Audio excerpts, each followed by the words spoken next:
Nanti untuk jika ada yang diskusi-diskusi, mohon ini kan. Pak Ansori biasa ya di screenshot dan nanti daftar hadirnya harus tepat waktu gitu. Siap, Pak. Oke. Nanti di Saya mau sambil jalan Pak dosen ini mohon maaf. oke. Siap, siap. Nanti di share aja ini screenshot Zoom-nya dan lain hal sebagainya.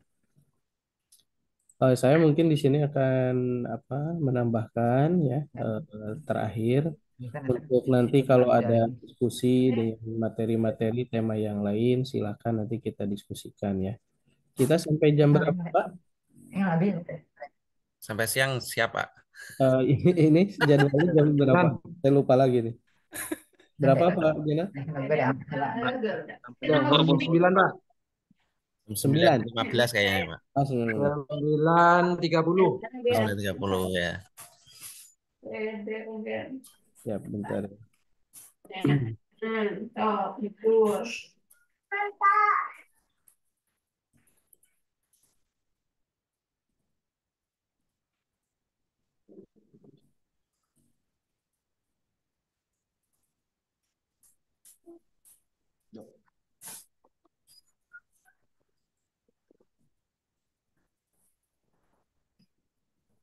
Saya share ini dulu. Pak, sambil ngopi. Terlihat Pak? Lihat, Pak. Oke, Pak. Ini sebetulnya udah di share di PPT yang kemarin ya. Saya tadinya saya kira sekarang UAS itu gitu ya. Tapi udah tanggung ini di ini mah mengulas saja karena sudah di share yang kemarin. Pasti yang sekarang nanti saya share lagi di portal itu. Ini sesuai RPS terakhir teknik penulisan laporan. Ini laporan itu maksudnya laporan penelitian ya. Karena kita metode penelitian, biasanya saya suka mini riset. Kalau UAS itu misalkan ya kita meneliti apa aja lah. Tapi karena ini dengan takutnya Bapak Ibu apa bentrok dengan kesibukan masing-masing, jadi nanti saya yang simple aja yang terakhir. Nah, kalau teknik penulisan laporan ya, ini seperti pendahuluan, biasa ini berisi latar belakang, rumusan, masalah, tujuan, manfaat ya. Penulis harus mampu menyampaikan alasan dan motivasi dilakukannya penelitian. Dan nanti apa di dalam hal pendahuluan atau biasanya latar belakang masalah, ini Bapak Ibu tolong di apa ya? Kita tuh misalkan kalau mengoreksi bimbingan mahasiswa itu sebetulnya tidak mesti dibaca semua sudah kelihatan Pak di laporan di latar belakang. Jadi latar belakang tuh benar-benar harus mantap gitu ya. Apalagi waktu saya kemarin S3 aja ya sama gitu. Jadi di latar belakang aja kalau apa contoh gini saya pernah ada kejadian teman ya udah laporan proposal penelitian dia ya presentasi di mana di depan dosen dan lain hal sebagainya. Wah udah proposalnya udah bagus, udah selesai dia laporkan. Pertanyaan dosen itu cuma satu Pak, masalah Anda apa? Ditanya masalah Anda apa itu tidak bisa jawab itu. Nah, jangan seperti itu Tidak gitu. punya masalah, Pak. Itu. Kadang-kadang kita dari semester awal kan Pak Zainal selalu menghindari masalah. Nah, untuk yang nanti Iya. Pak Ibu semester akhir, Pak Saihu ini mohon maaf, jadi harus cari masalah, Pak. Jadi masalah itu di semester akhir kita harus cari itu ya. Nah, itu. Nah, jadi dulu awal-awal kita menghindari masalah, semester akhir kita harus cari masalah. Nah itu. Jadi Pokoknya enggak bermasalah dengan janda loh, Pak. bahaya itu. Aduh, Ada aduh, aduh, ada aduh, aduh. ada Hadapi Pak pandangan Umri. apa gitu. Pak Zainal tuh. Nah jadi Itu Pak Umri tuh spesialis tuh. di latar di latar belakang tuh masalah tuh harus muncul gitu. Kalau yang biasanya paragraf pertama ya Mantap. paragraf pertama tuh taruhlah idealitas itu idealitas ya. Ini bisa ditulis di catatan kecil atau diingat ya. Jadi idealitas. Jadi paragraf pertama di latar belakang itu idealnya kita itu dalam hal pembahasan atau ingin melaporkan tentang penelitian itu apa idealnya. terkait dengan sesuai teori ya dan lain hal sebagainya. Sudah idealitas, nah nanti ada realitas. Tapi realitas di lapangan itu seperti apa? Itu ada yang dinamakan dasolen dan desain. Ya. Realitas di lapangan apakah berbeda atau tidak dengan idealnya? Nah, itu misalkan yang kita bahas apa gitu ya. Idealnya seperti apa, realitasnya seperti apa. Setelah itu realitasnya nanti ada yang dinamakan gap. Nah, di sini kita harus betul-betul muncul Pak di gap itu. Gap itu masalah. Maksudnya kadang-kadang bisa terlihat antara mahasiswa yang maaf masalahnya ngarang gitu ya atau asal aja gitu ya. Oh, ini kira-kira gini, oh ini kira-kira gini. Nah, itu biasanya kurang kuat. Tapi kalau berdasarkan hasil masalah di lapangan, nah itu by data, itu ada datanya jelas. Nah itu ya. Jadi ada gap. Nah setelah gap ada solusi. Nah itu. Nah jadi latar belakang tuh memuat itu aja ya. Idealitas, realitas ya. Eh, ada satu lagi yang lupa tadi. Realitas, terus apa tuh? Iya, iya, iya, iya itu di realitas. Realitas terus yang di gap itu terus ada solusi. Nah, itu ya. Jadi memuat itu aja di mana? Di latar belakang itu. Nah, itu ya. Jadi gapnya itu harus ditonjolkan betul-betul ada masalah itu. Karena kita meneliti itu nanti Bapak Ibu meneliti skripsi itu tentu memecahkan masalah. Yang kedua, metode penelitian ini secara rinci desain penelitian, sampel, teknik pengumpulan data, analisis yang digunakan. Jadi metodenya mau menggunakan metode apa? Kembali seperti yang dulu udah saya sampaikan bahwa metode penelitian ini satu disesuaikan dengan masalah kita, terus dengan potensi atau passion kita gitu. Jangan memaksakan kalau kita tidak paham gitu. Nantinya kita bakal apa ya banyak rombak judul gitu ya bolak-balik karena kita tidak menguasai gitu. Yang selanjutnya hasil dan pembahasan. Bagian ini menyajikan temuan penelitian dan menginterpretasikan dengan mengaitkan pada teori-teori yang relevan. Jadi di hasil itu ada yang dinamakan hasil dan pembahasan itu dua kalimat yang berbeda, Pak. Kalau hasil itu Bapak Ibu contoh sudah ke lapangan nih, ada hasilnya. Misalkan hasilnya ada tiga sesuai rumusan satu, dua, tiga itu hasil. Tapi belum kita bahas. Nah, setelah ada hasilnya baru kita bahas. Contoh, kalau dokter, Bapak Ibu datang, ya, misalkan Pak Ansori datang nih ke dokter, itu kan langsung di screening. Kalau dokter itu pasti dia nanya, Pak, apa yang Bapak rasakan, apa keluhannya. Nah gitu, sama dokter juga. Nanti coba aja kalau Bapak ingin ngetes, apakah dokter itu tanpa screening dia tahu dan tidaknya, tes aja. Kalau ditanya oleh dokter Bapak yang sakitnya apa, yang jawab saja sama Bapak. Silakan tebak aja Pak, saya kerasanya apa. Bapak silakan mau kasih obat saya apa gitu. Itu dokter pasti nggak berani gitu. Tetap harus ada keluhan dari pasien. Nah, itu yang dinamakan dia meng-screening dulu di latar belakang apa yang kerasanya dan lain sebagainya. Oh, ini saya panas dingin, misalkan ada pusing, sakit perut dan lain sebagainya. Nah, itu adalah masalah. Nah, nanti dari situ ada hasil apa? Hasilnya dari dokter itu dia tahu. Oh, Pak Ansori itu kerasa sakit perut, misalnya pusing dan lain hal. Oh, itu hasil dari pasien hasil. Nah, setelah itu oleh dokter dianalisis. Oh, ini sakit perutnya berarti seperti apa? Terus dicek. Nah, setelah dicek-cek, ada hasilnya. Nah, baru dibahas. Nah, setelah Oh, dibahas. ternyata pengen nambah. Ternyata pengen nambah katanya beda ya. Nah, itu adalah hasil screening juga, Pak. Apakah nambah atau mengurangi gitu ya. Nah, jadi di situ setelah dibahas baru ada solusinya. Dibahas itu ya solusinya itu misalkan kita ngasih resep. Oh, ini berarti obatnya ini cocok. Oh, ini obatnya ini. Oh, ini Pak Ansori jangan dulu nambah, cukup satu aja. Nah, itu dari hasil penelitian, hasil analis dokter gitu ya. Nah, itu. Jadi itu obat itu solusinya gitu. Nah, itu. Tapi setelah dibahas. Itu kalau dicontohkan ke situ. Oke, lanjut. Hal-hal perlu yang diperhatikan ini ya, struktur dan bahasa dari laporan penulisan harus disusun secara sistematis yang menggunakan bahasa jelas, formal ya. Sistematikanya kaidah penulisan ilmiah, bahasa yang atau jangan bahasa ambigu.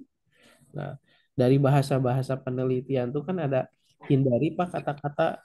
Nah, ini Bapak-bapak harus dihindari ya, apalagi misalkan Pak ini nih Wah, Pak Kiai, Pak Saihu, misalkan suka ceramah ya, atau siapa yang suka ceramah, Pak awas dalam Umri itu, Pak Umri Pak ceramah. Ubri ya, awas itu dihindari dalam penulisan itu. Contoh misalkan, mari kita tingkatkan iman dan takwa untuk atau misalkan untuk meningkatkan kemampuan anak, mari kita sama-sama. Nah, bahasa mari itu jangan, mari kita itu tidak boleh, terus harus itu nggak boleh Pak. Makoli innama rahmatan lillah.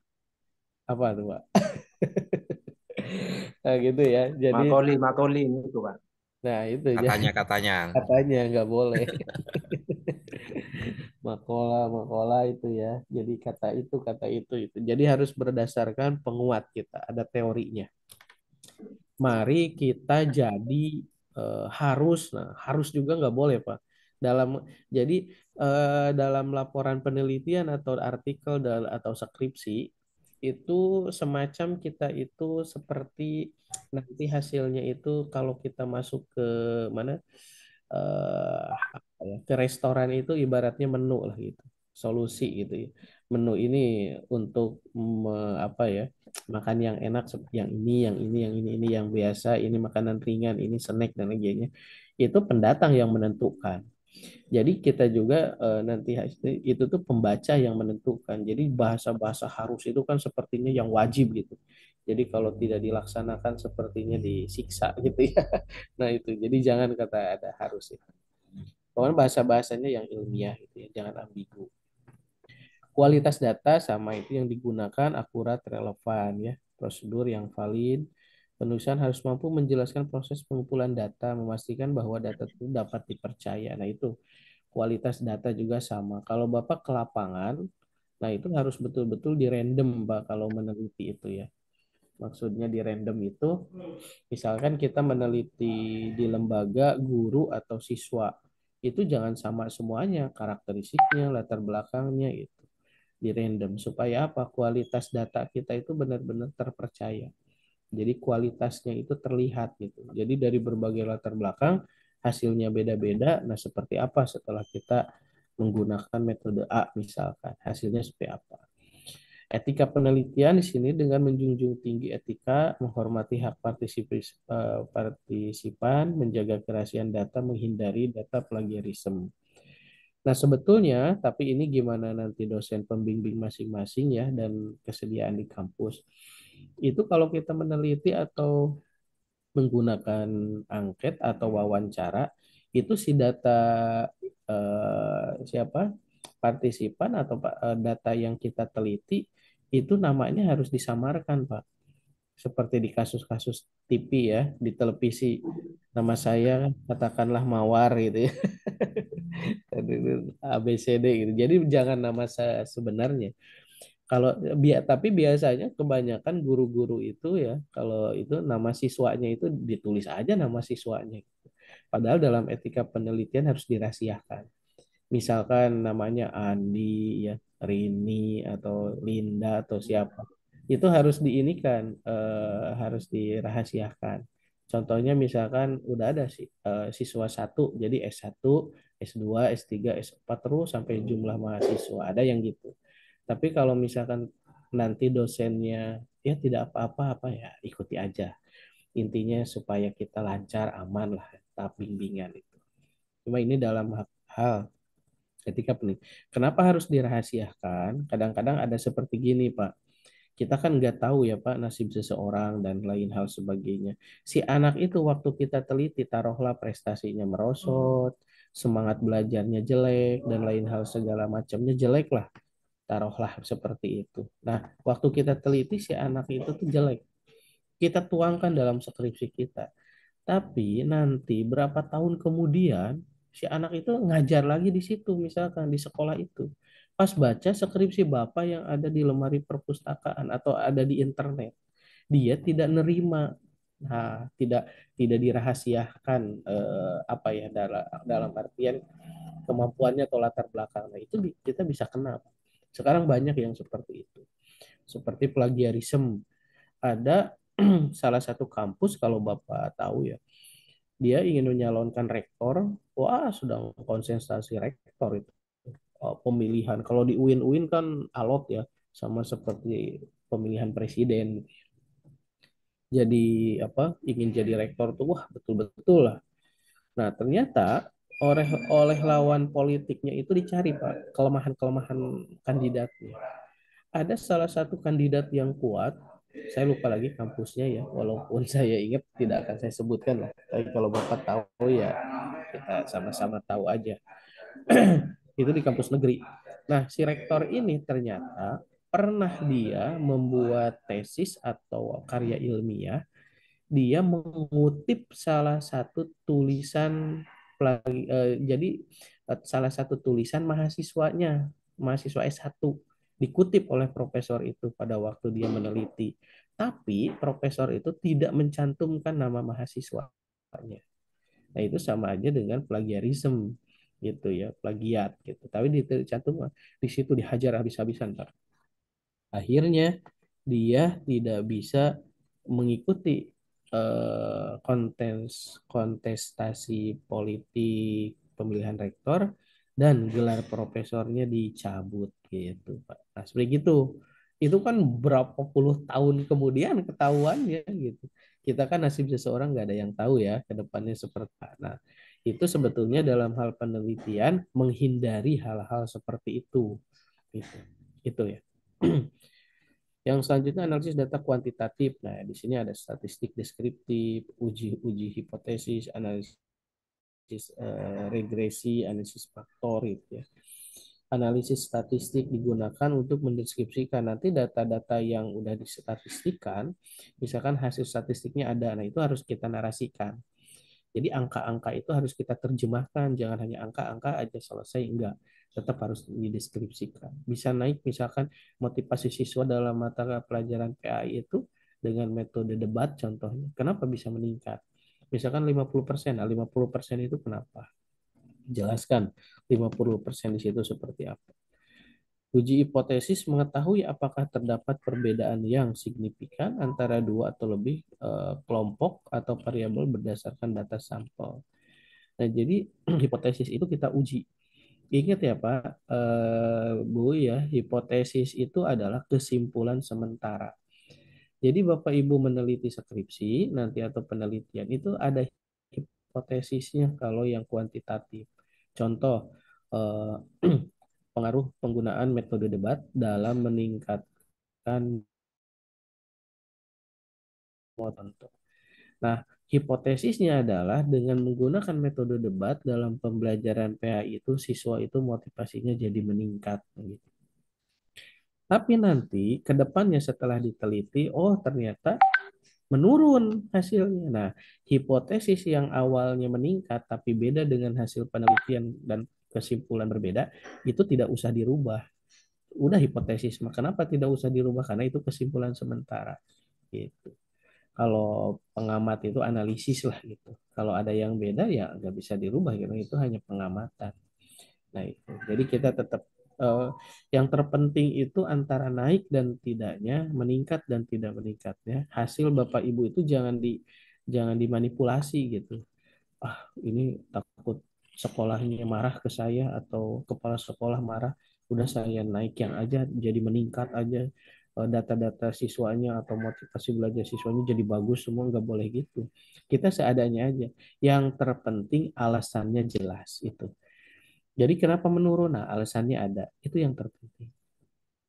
Analisis regresi itu digunakan untuk mempelajari hubungan antara variabel independen dan variabel dependen serta memprediksi nilai variabel dependen. Ya, ini maksudnya adalah bagaimana kita menganalisis data itu antara yang misalkan independen kita sendiri dengan variabel dependen itu ya, dengan hasil dari orang lain atau baca-baca dari artikel yang sebelumnya dan penelitian yang lain atau hasil daripada yang lain. Jadi kita gabungkan.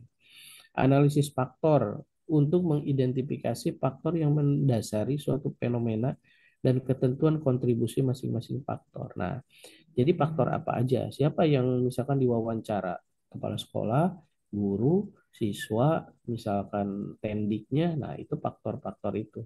Nah, kita analisis masing-masing dari faktor berbagai hal tadi. Itu. Nah, selanjutnya analisis data kualitatif. Nah, ini analisis isi ya, konten analisis. Nah, yang selanjutnya ada analisis naratif, analisis fenomenologi, dan analisis diskursus. Silahkan.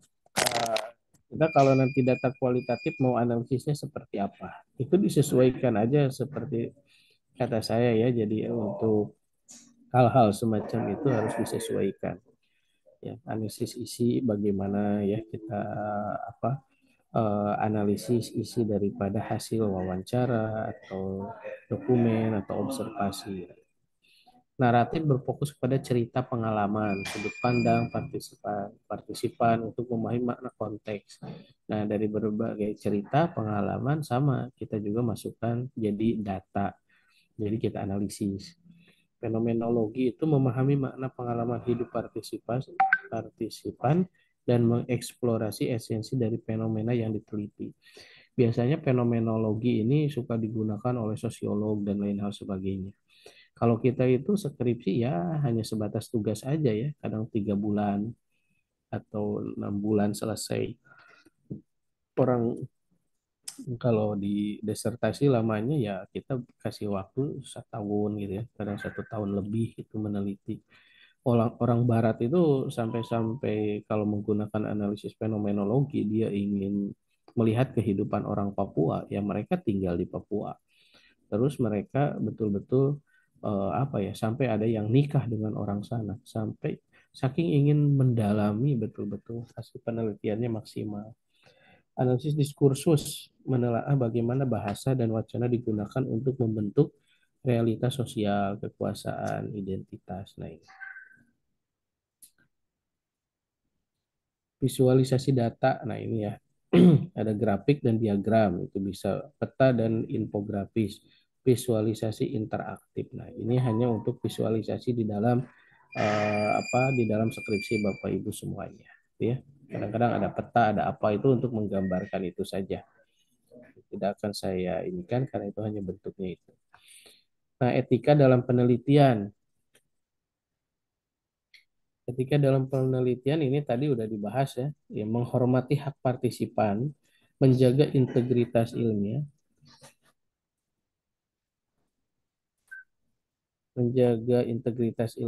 mempertimbangkan dampak sosial. Nah itu seperti tadi yang kejadian saya sebutkan ya, ada dampak sosialnya. Nah itu yang harus dihindari kalau dampak sosialnya negatif. Integritas ilmiah. Peneliti harus menjunjung tinggi objektivitas, transparansi, dan kejujuran dalam melaporkan temuan, serta menghindari plagiarisme. Jadi etika-etika ini harus kita hindari, Pak. Kita melihatnya untuk masa depan.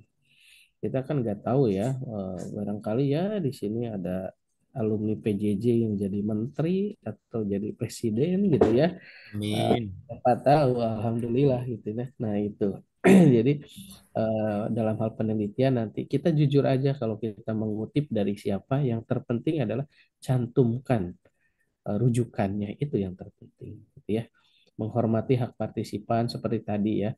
Kalau namanya pengen disamarkan, samarkan, nggak boleh. Kalau dia misalkan, oh nggak apa-apa Pak, nama saya tulis aja sesuai nama asli saya. Kalau dia tidak keberatan, nggak apa-apa. Tapi kalau kita misalkan untuk kehati-hatian buat pernyataan, wah itu lebih bagus. Itu lebih bagus. Jadi kehati-hatian. Jika nanti ditemukan kemudian hari dia merasa tidak suka menggugat, nah kita udah ada penguatnya. Nah, itu lebih jauhnya seperti itu ya. Kenapa ada etika dalam penelitian? Integritas ilmiah, mempertimbangkan dampak sosial. Nah itu. Nah ini riset model kanvas itu, RMC itu ya. Ini mah tambahan ya. Nah, ini Bapak Ibu, saya rencananya di sini ini untuk UAS nih. Makanya saya bahas. Jadi biasanya kan tadi udah saya katakan bahwa untuk UAS itu biasanya saya membuat laporan penelitian, tapi untuk laporan penelitian takutnya memerlukan waktu lama. Jadi cukup Bapak Ibu selembar aja seperti ini udah selesai. Ini untuk memudahkan Bapak Ibu nanti membuat skripsi gitu. Jadi caranya seperti ini ya. Ini memudahkan. Contoh misalkan topik topik riset ini adalah nah apa topik risetnya itu ya nanti. Nah, nanti sudah sesuai dengan program studi, sudah sesuai dengan riset terkini, sudah sesuai kompetensi dosen pembimbing. Dosen pembimbing itu kalau bisa ya. Ada triknya, Pak. Misalkan Bapak Ibu tuh dosen pembimbingnya itu dia ahlinya misalkan dalam bidang PAI apanya metodenya dia sukanya atau kuantitatif atau kualitatif. Nah, misalkan kalau kita ingin lancar sesuaikan dengan wah karakter dosen juga misal gitu ya. Gitu ada yang seperti itu ini hanya salah satu instrumen saja yang terpenting misalkan program studi tadi kita PAI ya berarti membahasnya tentang ke-PAI-an apa masalah di PAI sesuai riset terkini. Nah Bapak Ibu tuh harus kekinian jangan membahas yang udah lama-lama gitu ya jangan tapi kalau bisa relevan dengan saat ini. Nah jadi nanti topiknya tentang apa ya. Ini untuk UAS ya Pak ya. Nanti jadi saya tinggal share aja soalnya jadi nggak saya jelaskan lagi. Nah, ini jadi topiknya apa? Tulis misalkan. Misalkan tentang tadi ya, topiknya tentang apa ya? Misalkan apa yang saat ini misalkan metode digital gitu ya, atau digitalisasi tentang PAI atau apa nih yang rame-rame PAI biasanya ya. Biasanya suka banyak yang rame itu PAI apa gitu.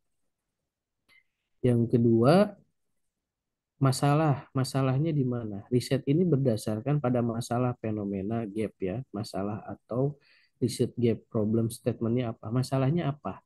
Munculkan oleh Bapak Ibu masalahnya apa? Nah, ingat ya, kalau masalahnya tiga, nah berarti di tujuan di sini tujuan pun harus tiga. Ini sama ya, berdasarkan gap. Misalkan pun masalahnya tuh contoh ya motivasi terus motivasi siswa, terus kelemahan, kelebihan metode debat misal. Nah, berarti di sininya untuk mengetahui motivasi siswa, untuk mengetahui kelemahan metode debat, untuk mengetahui gitu aja biar simpel. Nah, selanjutnya teori. Teori itu teori apa yang ingin digunakan? Ya. Teori utama oleh tahun karena berdasarkan asumsi teori ini maka nah gitu. Jadi segini aja, teorinya apa? Menurut siapa? Cantumkan misalkan teorinya dalam pendidikan apa. Kalau menurut misalkan memanusiakan manusia itu misalkan biasanya oleh Ahmad Tafsir. Dan Pak Ahmad Tafsir dalam buku Anu misalkan halaman, nah maka kita menggunakan teori itu. Misal ya. Kalau manajemen misalkan tentang POAC, nah itu menurut siapa? Ya, planning, organizing, yang seperti itu ya. Eh, jadi teorinya, jadi teorinya harus ada. Kalau satu juga cukup satu aja nggak apa-apa. Jadi dibedah. Jadi teori itu kalau kita ibaratkan ingin ke satu daerah, kita pakai Google Map. Nah, teori itu seperti Google Map. Kemarin udah dibahas ya, ada yang grand teori seperti apa.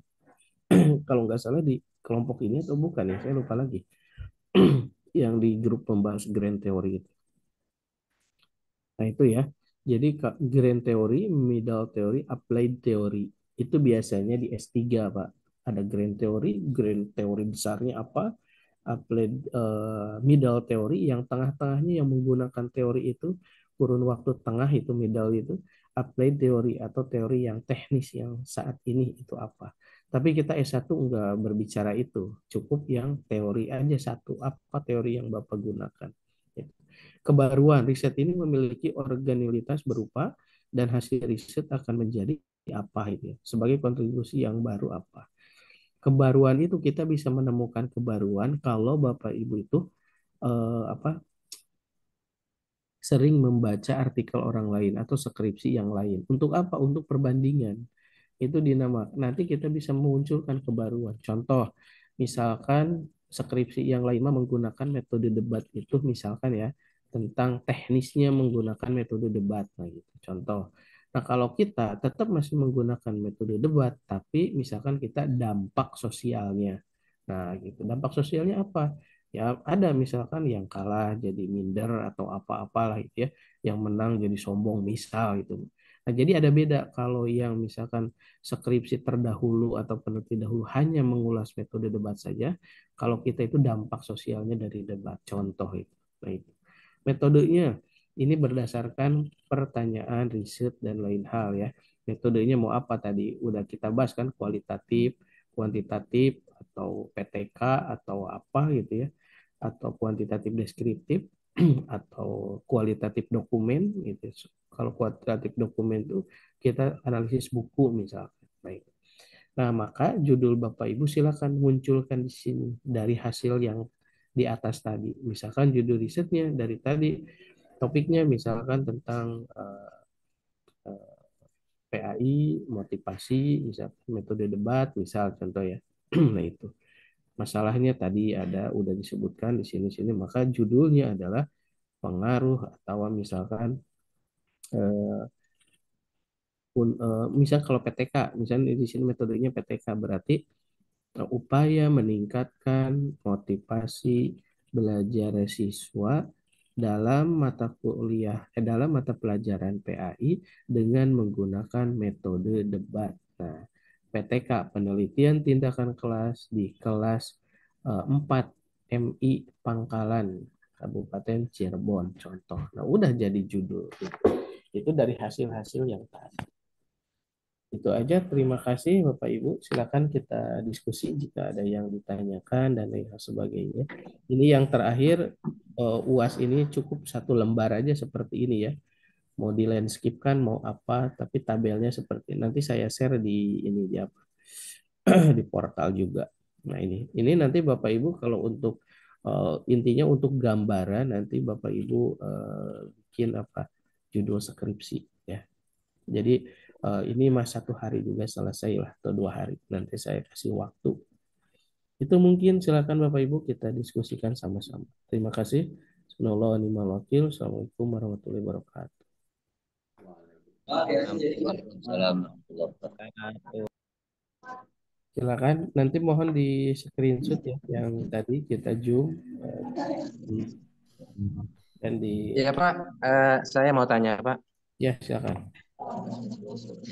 Eh, terkait dengan skripsi kuantitatif nih Pak, skripsi kuantitatif, apakah hasilnya itu harus baik Pak? Apa harus apa adanya? Karena saya pernah eh, ada masalah di situ. Saya pernah ngedit-ngedit skripsi yang kuantitatif itu setelah hasilnya ketemu dan diujikan itu sama dosennya disuruh revisi Pak, disuruh revisi untuk hasilnya lebih baik lagi seperti itu, karena hasil awal itu didapatkan hasilnya kurang baik seperti itu. Apakah ada ketentuan dari hasil skripsi skripsi kuantitatif itu Pak? Oke, Oke, terima kasih. terima kasih. Ini yang lainnya nanti atau satu-satu dulu ya. Nanti kalau mohon di mute dulu yang lain. Oke. Oke Pak Zainal ya. Jadi gini, pada prinsipnya dalam hal penelitian itu harus otentik, jujur, apa adanya gitu ya. Kenapa? Karena dalam penelitian itu nggak bisa direkayasa. Jadi hasilnya tetap seperti yang kita teliti. Nah, apakah harus naik? Tidak. Tadi kata saya, kalau dalam hal penelitian itu yang terpenting ada alasannya gitu. Kenapa bisa menurun atau misalkan jelek nih hasilnya? Alasannya asal kuat aja gitu. Karena kita itu meneliti itu ya untuk mengetahui saja yang kita teliti dan kita memberikan hasil daripada penelitian kita. Nah, kalau misalkan ada yang menyarankan seperti itu biasanya banyak faktornya, Pak. Misalkan kita nggak boleh apa ya, misalkan dengan metode ini tuh yakin bisa atau apa gitu ya. Berarti kita harus cari variabel apa yang bisa meningkatkan lebih baik dari hasil penelitian itu. Atau kalau di sekolah tadi kata saya ya, aduh takut menyinggung kepala sekolahnya atau ini lembaga saya dan lain sebagainya, berarti hasilnya harus bagus. Apakah boleh dimanipulasi gitu? Tapi tadi sesuai kode etik sebetulnya tidak boleh. Tapi kalau misalkan ya kita masih S1 yang terpenting asal jelas dan bisa dipertanggungjawabkan itu saja. Apakah sah? Ya sah silakan. Kata kasarnya gini, kalau ya siapa ya misalkan Pak Zainal mau ngarang mau maaf mau ngarang data juga di lapangan itu dosen pembimbing nggak akan tahu Pak Saihu ya. Jadi yang tahu itu tetap kita ya. Nah itu. Jadi tapi kitanya harus pede gitu, percaya diri gitu. Yang nggak semua tahu beliau itu karena yang di lapangan kita. Yang terpenting alasannya kuat. Itu saja. Apakah banyak Pak yang data-data manipulasi gitu? Banyak. Sekarang mah ya Quran aja bisa dimanipulasi itu yang oknum itu apalagi hanya data itu ya. Yang terpenting dipertanggungjawabkan gitu ya. Ya itu pasti akan kelihatan. Ya pada prinsipnya yang penting kita fokus lah. Kalau misalkan skripsi 3 bulan, 4 bulan, sebetulnya 1 bulan atau 2 minggu bisa selesai gitu ya. Dengan kita ya tidak keluar-keluar kamar lah gitu ya. Tuluy ngetik dan lain sebagainya terus-terusan. Itu Pak Zainal ya. Semoga tidak puas nanti bisa mencari literatur-literatur yang lain. Intinya harus betul-betul objektif hasilnya. Jadi kalau misalkan ada manipulasi dan lain sebagainya itu dinamakan pengkerdilan ilmu pengetahuan biasanya seperti itu. Itu ya. Ya kan yang lain ada? Assalamualaikum Pak, saya Ya. Pak. Salam, silakan Bu Nur Hasana. Ya, ini Pak untuk apa namanya ketebalan dari skripsi itu ditentukan nggak nantinya Pak dari kampus sendiri gimana? Nah, biasanya tiap kampus tuh beda-beda, Bu. Biasanya emang ada ketentuannya. Biasanya ya minimal 60 lah, maksud minimal. Kalau mau lebih nggak apa-apa gitu ya, silakan. Biasanya 60 halaman maksudnya. 60 halaman. Nah, gitu. Tapi kan kalau ditentukan seperti itu ya mahasiswa juga biasanya banyak akalnya, Pak.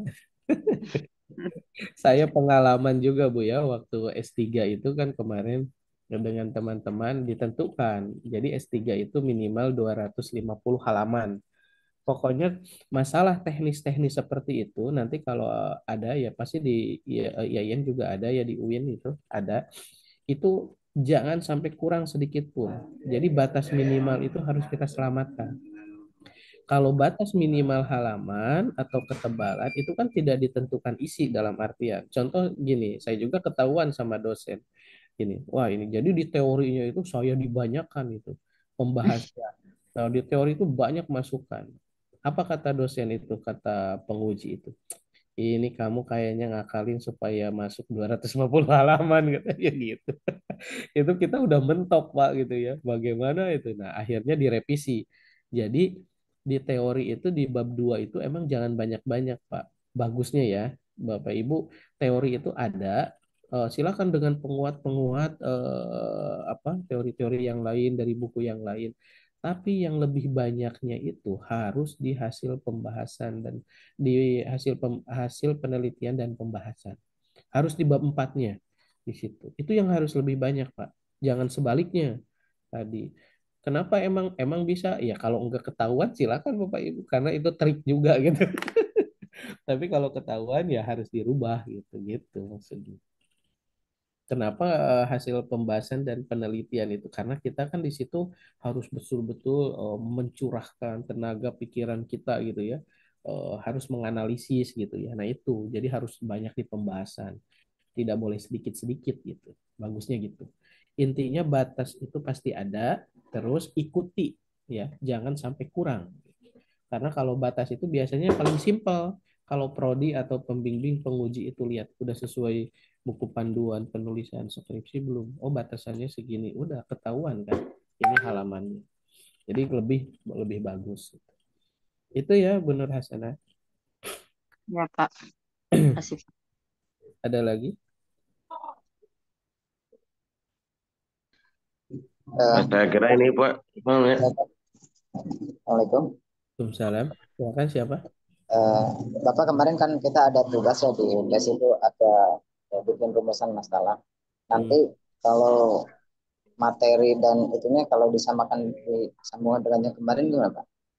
Oh, untuk UAS ya? Ya. Ya, nggak apa-apa, silakan Pak. Kemarin itu hanya judul ya, kalau nggak salah. Hanya Ya. judul rumusan ya. Nah, Dan itu rumusan masalah. silakan dituangkan aja ke sini, ke format yang tadi. Nah, itu. Kemudian Pak, Silakan. satu lagi Pak, ini tadi Bapak itu harus objektif ya Pak dalam penilaian. Ini kayaknya di sekolah ini hari ini terutama di saya di sini agak jarang itu Pak yang objektif itu. Karena memang walaupun tidak ada KKM tapi kalau nilainya rendah itu sangat ketinggalan Pak. Itu. Apalagi kalau untuk melanjutkan Pak, di sekolah saya ini kalah dengan sekolah-sekolah yang lain. Untuk masuk ke sekolah favorit itu sangat sulit Pak, karena nilainya kecil-kecil Pak. Yang lain itu tinggi-tinggi.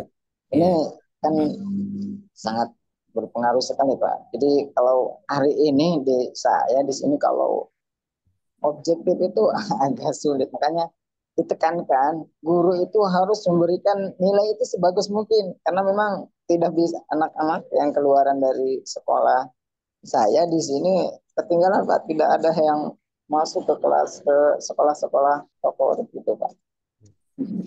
Nah, betul Pak Bud ya. Nah, itu fenomena di semuanya. Jadi semuanya sebetulnya gitu. Kalau kalau ini kan saya berdasarkan keilmuan dan lain sebagainya. Jadi yang benarnya saya sampaikan. Kan dalam LPJ juga ya, Pak Kiki, Pak Caido ya. Dalam LPJ juga kan biasa kan ada laporan yang sebenarnya, ada yang benar, ada yang sebenarnya gitu. Nah, itu dia laporan juga ya. Misalkan Bapak Ibu di lembaga ada laporan gitu ya dan lain sebagainya. Apalagi di sekolah ya, di sekolah itu guru itu beda Pak dengan yang prodi-prodi hukum, sosial dan lain sebagainya. Kalau guru itu suka ada NK Pak. Tahu Pak Abud NK itu apa?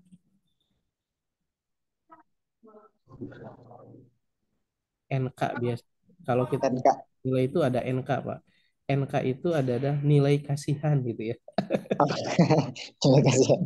Itu kalau di tarbiyah tuh ya emang itu nggak bisa, kalau di pendidikan itu kita nggak bisa ideal gitu ya. Tetap aja ini si anak tuh nilainya jelek gitu. Di sekolah suka apa ya, nilainya pokoknya jelek aja. Tapi dia paling rajin di sekolah dan kelakuannya baik, hormat kepada guru. Nah itu biasanya kita nilai pun ada nilai NK ya, nilai kasihan. Kalau cek sunat nama nilai karunya, cina gitu, tak gitu. Nilai karunya. Itu di fakultas yang lain nggak ada. Tapi kalau hukum, fakultas hukum misalkan ya udah gitu. Tapi kalau di tarbiyah gitu. Kayaknya di kelas A5 banyak Pak nilai. Oh gitu. Itu. Ya itu nggak usah disebutkan Pak Jenel ya, karena saya juga pasti ada NK. Makanya saya yang belum ada nilai, yang belum ada UTS, ada UAS sampai saya japri-japri itu. Ini gimana? Mohon itu. Jadi saya yang mohon-mohon itu. Padahal yang butuh nilai Bapak Ibu. Nah, itu lagi. Tapi kan kita sama-sama tahu kan pendidikan. Kemuliaan hati Pak dosen. Kita sama-sama gitu ya. Kalau orang hukum makan Pak hitam putih gitu ya. Misalkan Pak Fahrudin kalau salah ya salah, kalau benar ya salah. Fahrur ya Pak Fahrur Rozi. Misalkan kalau salah salah, benar-benar.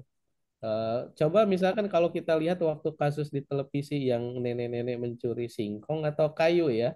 Nah itu semua orang mencuri apa tuh? Masih ingat? Iya ingat Pak Kayu Pak, ya Pak. Ingat Pak, ingat. Lihat Pak.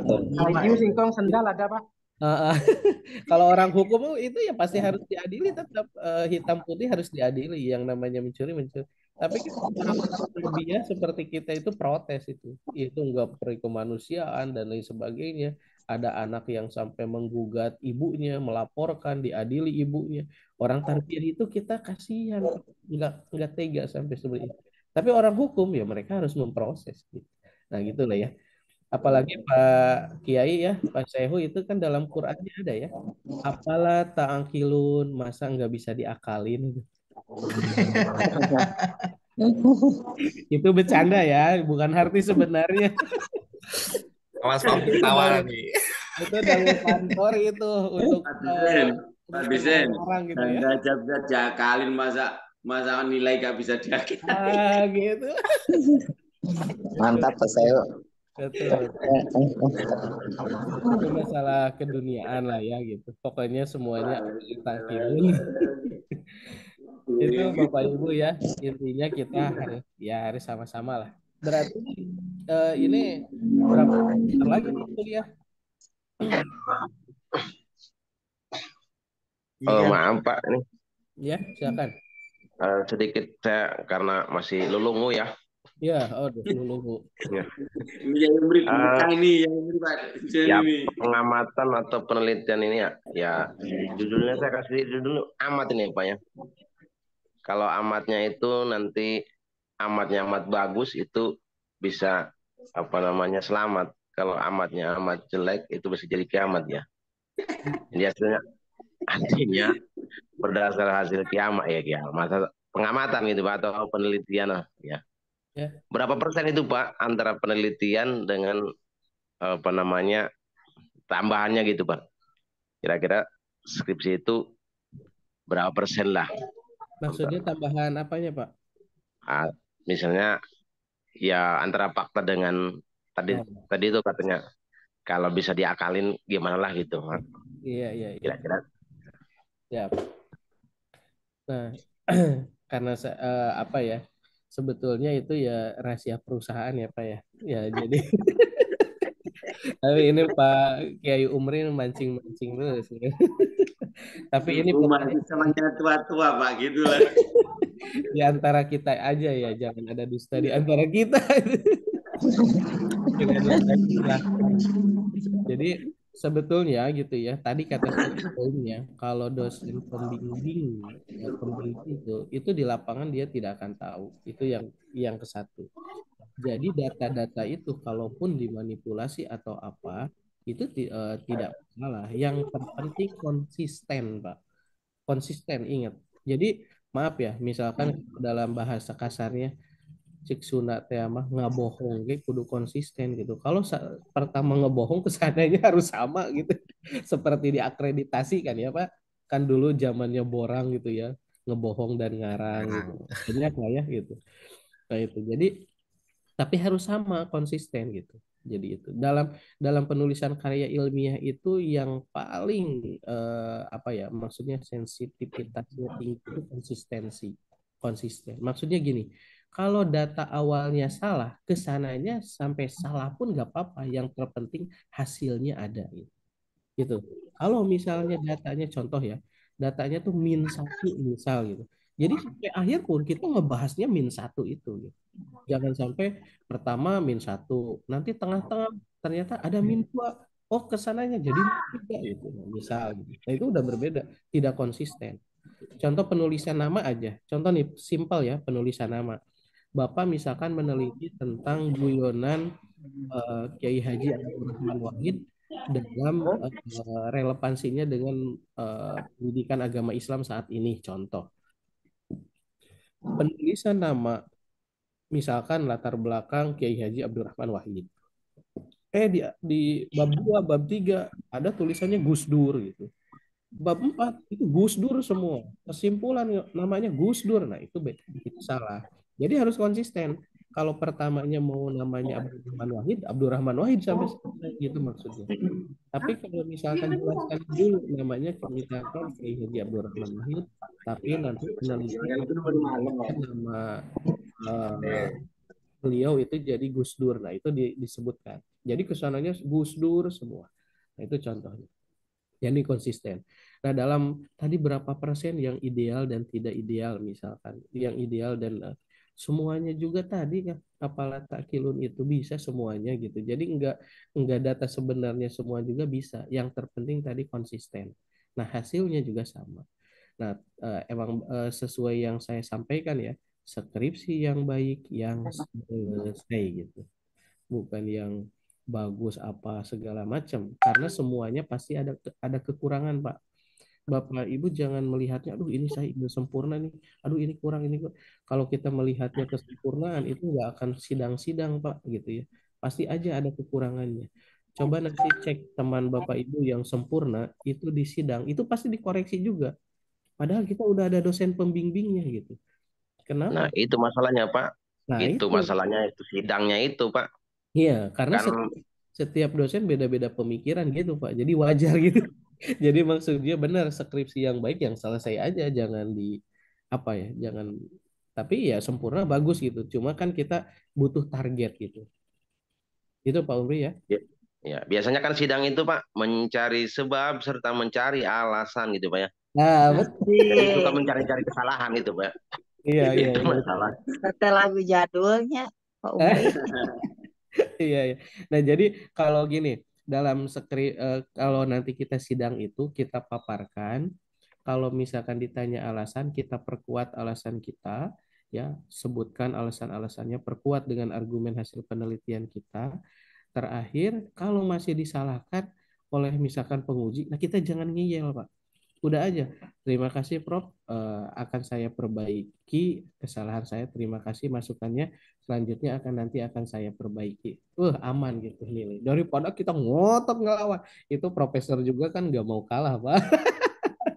Gitu. Biasanya seperti itu penguji itu gitu ya. Jadi kita harus tahu karakter penguji. Ini seperti apa orangnya, seperti apa ya untuk mengamankan nilai kita aja gitu. Iya, iya, Karena iya. kalau kita teliti lebih jauh juga, ya setiap orang kan beda kepala. Itu pasti aja. Padahal kita Ada udah masalah. dibimbing gitu ya. Kita udah dibimbing, tapi kita masih disalahkan di penguji. Itu seperti itu. Satu lagi kode etik dalam ujian, Pak. Jangan sekali-kali menyalahkan pembimbing. Nah, itu.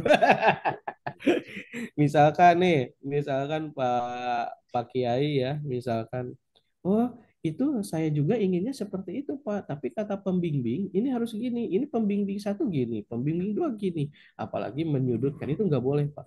Kode etiknya, walaupun maaf ya, udah dibimbing, terus yang lebih ekstrimnya maaf, skripsi kita buatan orang lain misalkan, kita membayar dari yang lain, misalkan yang buatnya orang lain dalam ujian itu di depan penguji, kita udah duduk di meja ujian, itu semuanya tanggung jawab kita. Jadi semuanya kita yang bertanggung jawab. Apapun itu, babak belurnya, bagus dan tidaknya, pokoknya kita harus tanggung jawab. Gitu. Jangan bawa-bawa orang lain. Itu ya. Harus ya sebelum prung gitu, Pak ya. Harus siap pakai pengaman gitu, Pak. Nah, harus. Supaya Terima ada kasih ini pilihannya. Pak Sony ya Ya, silakan. atas Taruhnya Pak arahan Saiku luar biasa. benar-benar manfaat ya Pak Sony ya Ya. bagi kami yang otaknya setengah-setengah ini.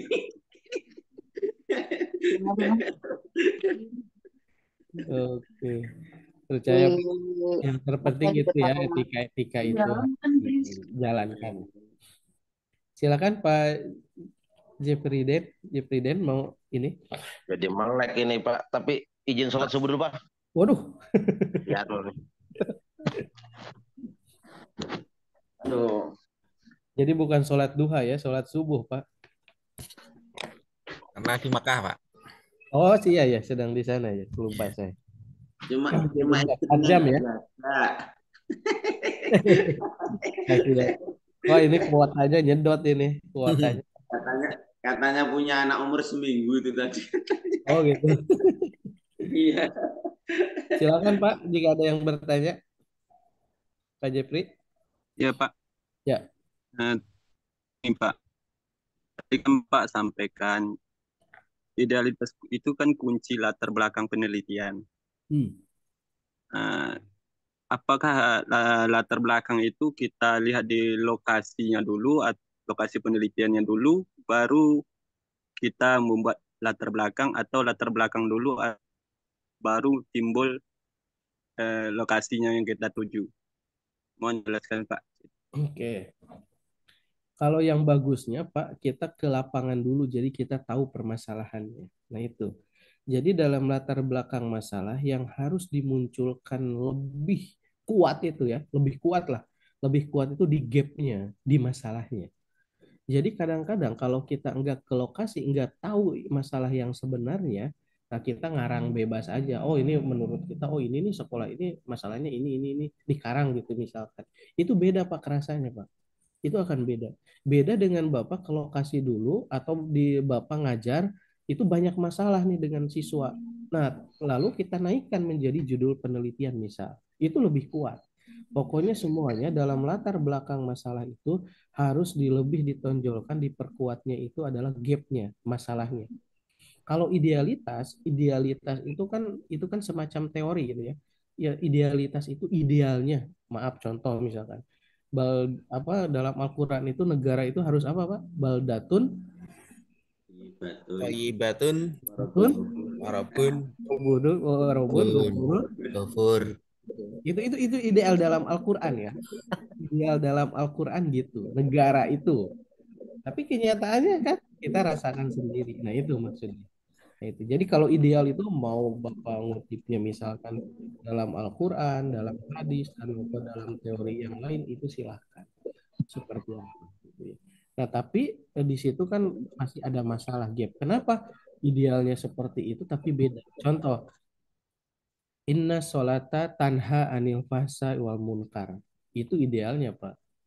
Dalam Al-Quran tuh emang seperti itu. Inna sholata tanha anil fahsai wal munkar. Sholat itu mencegah perbuatan keji dan munkar. Tapi senyatanya realitasnya di lapangan banyak yang STMJ gitu ya. Tahu kan Pak ya STMJ itu? Sholat terus wasiat. Ada yang Keras STMJ. telur, Pak. Nah itu gitu ya. Ya Pak Cina apa? Terus menyontek jalan. Ah itu nyontek jalan. Tadi saya gimana nih tadi kata Pak Abud ini memanipulasi nilai gitu ya supaya nilai-nilainya bagus gitu ya dan lain sebagainya. Ya kalau guru kan itu ngebohongnya demi kebaikan ya dan lain hal sebagainya. Paling kalau nerakanya anget-anget lah gitu, nggak panas-panas banget Pak gitu. Kalau cek sunama hanet kuku nerakana gitu. Gitu ya, bercanda itu Pak ya. Berarti demi kebaikannya Pak. Demi kebaikan. Itu Pak Jepri mungkin ya. Jadi lebih bagusnya itu masalah itu kita dari lapangan muncul baru kita bisa menarasikan. Jadi kita kebayang nih. Nah, gitu seperti itu. Tapi tadi kembali lagi itu yang ideal. Kalau misalkan yang tidak idealnya gimana? Ya Bapak terawang aja. Oh ini masalahnya ini biar cepet gitu dan lain hal sebagainya. Selesai dalam 1 menit 2 menit juga gitu. Yang terpenting tadi konsistensinya. Ada lagi Bapak Ibu silakan. Berarti gini Pak Sony ya, intinya itu nyontek itu boleh seperti halnya kita menyarahi ya Pak ya. Tapi banyak penjelasan itu ya. Itu ya Pak Sony ya. Ya betul betul. Aduh. Jadi di apa di analisis itu ya. Diperluas penjelasan lah. Diperluas, nah itu gitu ya. Jadi kalau bahasa ininya dianalisis gitu ya. Kalau kita disarasi. Belum sampai bahasa situ lah. Nambah Bapak dosen tuh pengertian Bapak. Terima kasih Pak dosen ya. Sama-sama ya. Jadi dalam hal apa dalam penulisan itu Pak kita pakai metode ATM aja. ATM. Tahu ya ATM ya? Belum tahu Pak. Ini berkutat sama Livin terus ini Pak. Jadi ATM itu adalah ya. Jadi kita semuanya itu dalam penulisan ini aja Pak biar simpel itu ATM. Amati, tiru, nah, ini modifikasi. Nah, itu luar biasa itu. Nah, kebanyakan kita itu enggak ada M-nya Pak, kesalahannya itu. Tadi kata Bapak itu emang disyarahinya itu yang betul-betul harus banyak. Ini disyarahi kitab ya, bukan sama perempuan ya. Ah, ya, nah, mana nih? Sorry kali. Ini yang kata Pak Kiai itu syarahi itu ya mensyarahi seperti yang di kitab itu analisis, bukan nama syarah mutahharah gitu. Tadi Pak Sony hampir saja saya itu membuat penelitian Pak Sony hampir saja itu. Gimana Penelitian tuh? janda tapi nggak jadilah. Oh gitu. Ya itu Pak. Padahal bagus itu Penelitiannya Pak. kalau satu gimana, kalau dua gimana gitu Pak. Gimana Pak Jenal? Ya itu penelitian Pak Sehu itu angan-angannya kalau satu itu prosesnya gimana, dua itu seperti apa enaknya gitu loh Pak. Bagus itu Pak Seo, silakan dilanjut itu penelitiannya. Kalau dalam pembahasan Pak itu boleh kita berpendapat sendiri atau memang harus nutip Pak? Nah, itu justru dalam hal namanya pembahasan, justru itu kita ini Pak, menuangkan kata-kata sendiri, bahasa kita sendiri itu. Cuma dikuatkan dengan teori-teori yang ada itu. Jadi teori itu Dalil yang sudah ada gitu Pak. betul, dengan dalil. Jadi gini Pak, jadi gini dalam hal penulisan itu skripsi. Jadi kita misalkan ke satu ini misalkan tentang narasi kita nih, paragraf per satu narasi kita, terus diperkuat yang kedua dengan teori. Terus aja gitu, misalkan. Jadi dengan teori pembahasan. Nah, tapi jangan hanya teori-teori saja. Contoh gini, yang paragraf satu ini teori lagi, ini terus aja. Kalau mencaplok-camplok itu anak SMA juga bisa Pak. Jadi nyimpen-nyimpen itu. Tapi yang susahnya di skripsi itu cuma satu tadi. Kita menarasikan dengan bahasa kita sendiri. Itu yang susahnya. Makanya betul tuh kenapa dalam perkuliahan dosen suka ngasih makalah. Tujuannya itu supaya kita terbiasa nulis gitu. Gitu. Kalau di kita kan yang terakhirnya ada skripsi. Kalau di Arab gitu ya, seperti di Mesir itu nggak ada. LC itu nggak ada, bikin skripsi itu nggak ada. Jadi di kita itu intinya supaya biasa karya tulis ilmiah gitu. Nah, yang susahnya itu adalah dengan bahasa sendiri. Nah, tapi bahasa sendiri itu bisa mudah kalau kita banyak baca-baca literatur. Nah, gitu dituangkan dalam tulisan itu. Seperti dalam skripsi itu makanya orang yang sukses itu adalah orang yang bisa merangkaikan kata-kata menjadi sebuah kalimat gitu katanya. Kata-kata bijak itu ya. Jadi merangkaikan kata-kata bisa menjadi sebuah kalimat. Kalau misalkan Pak Ansori bilang ke perempuan I gitu aja, itu apa ini orang? Itu atau love aja, ini apa ini orang? Tapi satukan I love you misalkan. Nah, itu kan jadi makna. Nah, itu yang susahnya Pak gitu ya. Jadi dalam skripsi itu gitu. Jadi Kurang satu itu Pak. apa? Namanya belum ada Pak. Oh iya, Itu saja itu belum. Nah, gitu itu ke siapa ya? Nah, itu sama Pak Jenal Ini kalau nikah ini kata punya Angga ini Pak Umri yang paling paling iya, lihat betul. kalau itu. Wah, Pak Asin baru keluarin di Pak Asin ini. Nah, gitu ya. Jadi silahkan diperbanyak dalam hal hasil penelitian atau pembahasan justru kata-kata kita sendiri. Tapi ingat tadi kata-katanya yang betul-betul ilmiah, yang sesuai dengan karakteristik karya tulis. Jangan seperti ceramah. Dengan kata-kata ceramah itu beda. Makanya banyak analogi atau kenyataan seperti ini. Orang yang suka ceramah itu nulis belum tentu.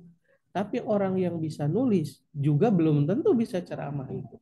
Yang idealnya kan bagus-bagus dua-duanya. Jago ceramah, jago nulis gitu. Jago nulis, jago ceramah itu ideal gitu. Gitu. Tapi ada kelemahan, ada kelebihan itu ya. Nah, itu silakan. Ya, intinya kata-kata tadi ya, mari kita jadi harus gitu ya. Nah, itu hindarilah kata-kata itu. Jangan kata-kata ambigu gitu ya. Jadi kata-kata ilmiah aja. Itu ya Pak Bud dan yang lainnya. Nanti Siap Pak, siap. Terima kasih. untuk UAS udah paham ya. Nanti akan saya share di depan. Cuma gambarannya itu. Cintanya nih Pak, ketika ini kan sudah zamannya AI ya Pak, ChatGPT Ya. itu. Nanti kalau untuk pemakaian itu bagaimana? Oh, untuk skripsi. Ya, enggak, maksudnya untuk tugas-tugas atau ya nanti skripsi juga kan kalau di bahasa AI itu kan sudah keren, Pak. Iya Kita betul. tinggal apa yang kita butuhkan tuh kayaknya sudah real benar-benar sesuai gitu, apa yang Nah, kita harapkan. Sesuai Tinggal dengan kita hati itu. Surga aja gitu, Pak. tinggal kita apa Surga. merapikan paragrafnya saja. nah, itu. Betul ya Pak Ansori itu. Sekarang jangankan bikin apa Allah itu nanti kalau Pak Saihu ada judulnya tadi tentang pengaruh apa ya, misalkan pengaruh guru janda atau apa ya Pak terhadap Boleh, motivasi boleh, belajar boleh. siswa misalkan itu ya, apa nih pengaruhnya itu bisa ada apa pengaruhnya gitu.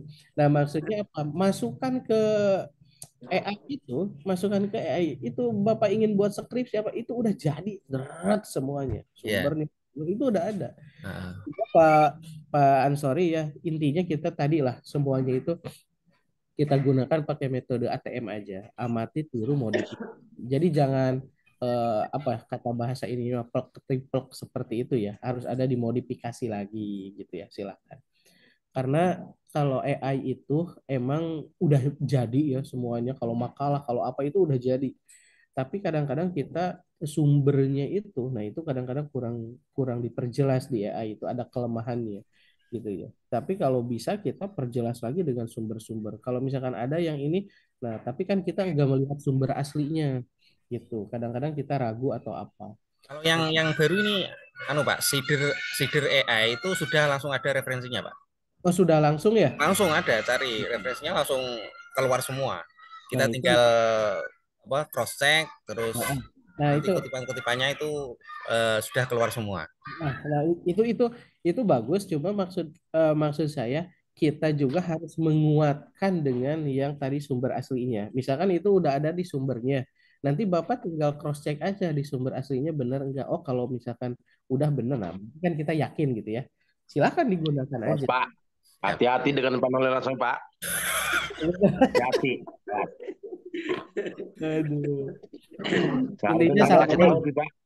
Pak Nailo apa ceritanya? Jangan dikasih tahu. Sider AI, Pak. Sider AE. Nah, Oh, Sider AI itu Awas Pak, awas, awas. mau bikin apapun lebih canggih dari ChatGPT. Karena itu mantap. enak. Saya sering pakai itu untuk apa ya? Mengerjakan Untuk garap tugas tugas. yang ya Silakan kayak bisa kemarin itu berbagi. transkrip apa untuk apa YouTube itu kita cuma linknya kita buka YouTube langsung sudah ada analisa singkat. Pak Nay jujur banget. Ya nggak apa-apa. Lo kan Nggak apa-apa. sekalian kan kita sudah zamannya zaman AI. Ya, Iya. sekarang aja Pak itu jangankan itu emang udah ada. Sekarang itu ada aplikasinya Pak. Seperti misalkan kita bikin disertasi gitu ya. Kita masukkan itu, misalkan ini kalau tadi Pak Ansori itu udah jadi semuanya. Misalkan kita Bapak tadi judulnya misalkan pengaruh apa ya? Tadi pengaruh janda Ada. gitu. Aduh, ada Nah, pengaruh janda segala. kayak Umi yang di Mekah itu ini aja apa wiridan dulu. Nah, jadi apa misalkan pengaruh itu gapnya itu masalahnya di mana? Kadang-kadang kan tadi betul kata Pak Jepri ya, itu masalahnya itu bagaimana? Itu kan kadang-kadang kita menentukan yang sulit gitu. Nah, menentukan masalah, menentukan kebaruan ya, novelty itu kebaruan itu hasil penelitiannya seperti apa. Itu udah ada aplikasinya, Pak. Aplikasinya. Masalahnya Pak, lebih dari 40 hari nih. Oh, berarti harus Apa ini? siap di sekardus, Pak. Banyakan minum susu onta itu. Ah iya.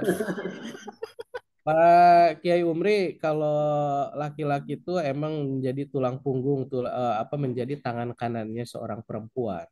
Tapi kalau laki-laki di luar rumah itu tangan kanan menjadi yang utama, Pak. Itu ya. Udah paham ya? Ya. Maksudnya Jadi tangan kanan jadi pengganti itu.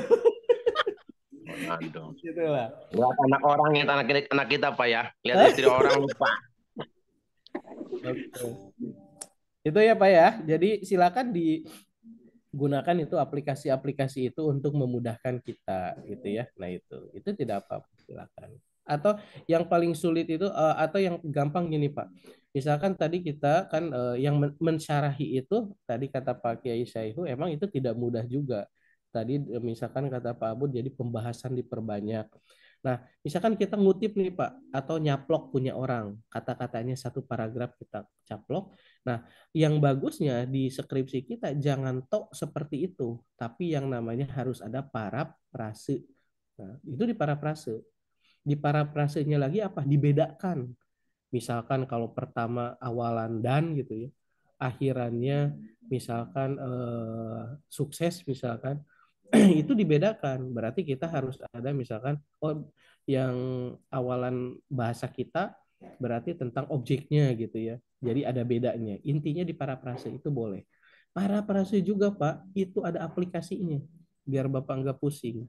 Smodin namanya. Klik aja semua Smodin kalau nggak salah. Bapak masukkan paragraf orang lain, copy, masukkan ke aplikasi itu, dia berubah sendiri, Pak. Nah, itu, Pak. Jadi nggak bisa mikir sendiri. Udah ada. Itu namanya Atau ini Smodin. Pak, PAI yang nanti gelarnya SE Pak, sarjana editan. Ah, gitu. Sarjana copy paste ya, Pak. Nah, itu ya. Nah, intinya aplikasi-aplikasi itu udah banyak. Silahkan digunakan, tapi tadi lah intinya ada modifikasi dengan bahasa kita sendiri ya. Kan intinya sah ya sah saja silakan. Sekarang sudah banyak menggunakan aplikasi. Itu Bapak Ibu ada lagi yang ditanyakan? Sudah Pak. Keren Oke. Pak. Terima kasih ya. Nanti ini mohon maaf sekali lagi. Saya ingin Pak Umri nih yang Pak Kiai bisa ini nggak pengen apa Doakan Pak. doa terakhir ya, doa kita kalau Pak Umri sudah siap mohon jadi kita pertemuan terakhir di sini ingin didoakan dari sana ya. Iya.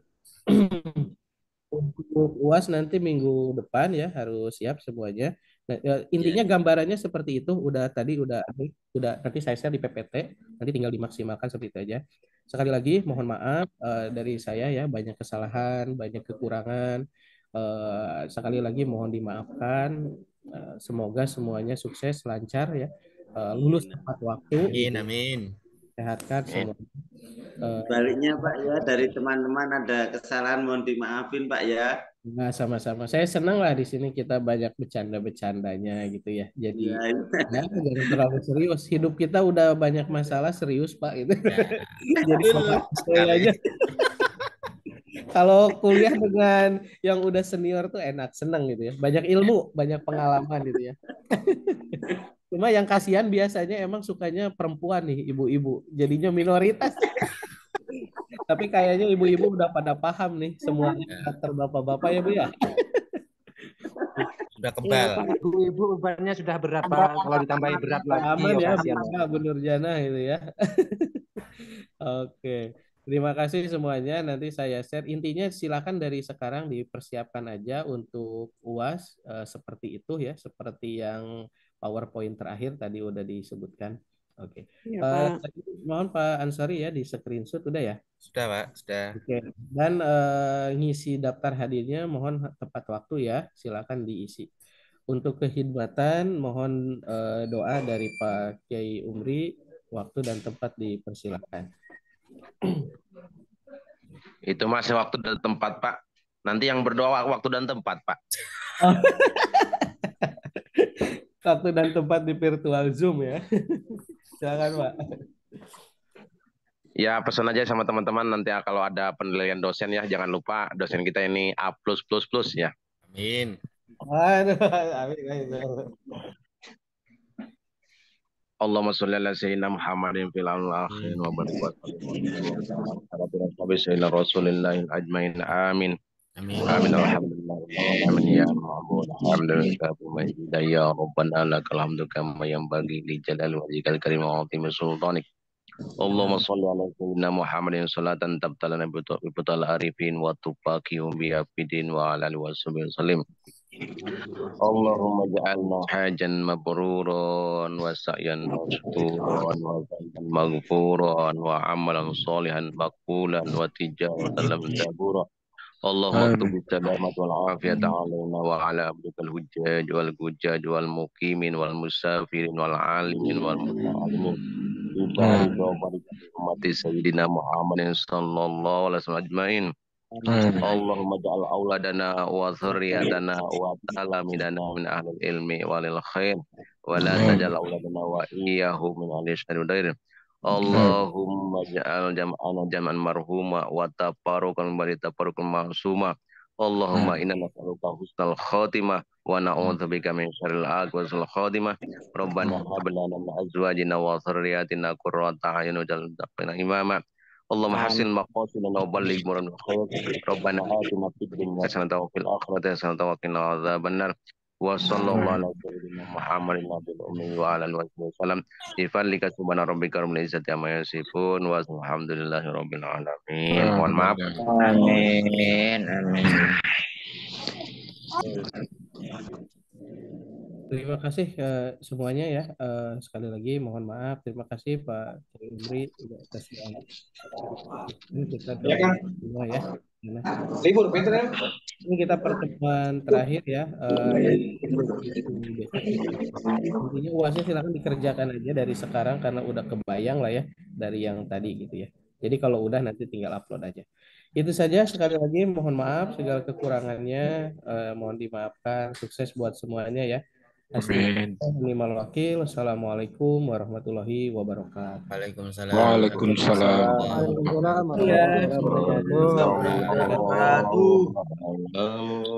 Muhammad.